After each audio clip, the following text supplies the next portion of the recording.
শিৱসাগৰলৈ flood relief লৈ যাবলৈ আমি কিছুমান সামগ্ৰী কিনিবলৈ আহিছোঁ। এয়া আমাৰ হিমান্ত দা বহি আছে, তেখেতৰ তত্বাৱধানত তেখেতৰ সহযোগত আমি এইবোৰ আগবাঢ়ি আহিছোঁ। এয়া ফেঞ্চি বজাৰত আহিছোঁ আমি কিছুমান সামগ্ৰী, কিছুমান বস্তু বাহিনী, কিছুমান বস্ত্ৰ ল'বলৈ। আৰু শুনিছোঁ, আমি ভিডিঅ'বিলাক চাইছোঁ, বহুত বেছি আঁঠুৱাৰ প্ৰয়োজন হৈছে তাতে, সকলোকে আঁঠুৱাৰ প্ৰয়োজন হৈছে। কাৰণ বহুত মহ আৰু পোক পতংগ হৈছে তাতে, সেইবাবে আমি আঁঠুৱা যিমানখিনি পাৰোঁ আমাৰ সাধ্য অনুযায়ী আমি কিনিলোঁ। কিনি লৈ আমি ফেঞ্চি বজাৰৰ পৰা বজাৰ কৰি ওলাইছোঁ আৰু আজিৰ কাৰণে, কাইলৈ যদি লাগে আকৌ আহিম। বহুত কষ্ট হৈছে, গৰম বহুত। আৰু এই আমাৰ গুৱাহাটীৰ শোধনাগাৰৰ যি কৰ্মচাৰীসকল আছে, তেখেতসকলে বহুতে আমাক অনুদান দিছে, তেখেতসকলকো ধন্যবাদ। এইখিনি কৰিবলৈ আমাক তেখেতসকলে ইমানখিনি সাহস দিছে, সহায় কৰি দিছে। আৰু বিভিন্ন ধৰণৰ বস্তু আমি লৈ পিনি বজাৰ সামৰিছোঁ আজিলৈ।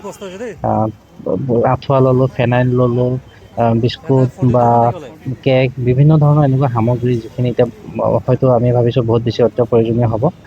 এনেকৈ বহুতকেইটা কাৰ্টুন হ'ল। তো এইখিনি লৈ পিনি আজি আৰু বজাৰ সামৰিম আৰু।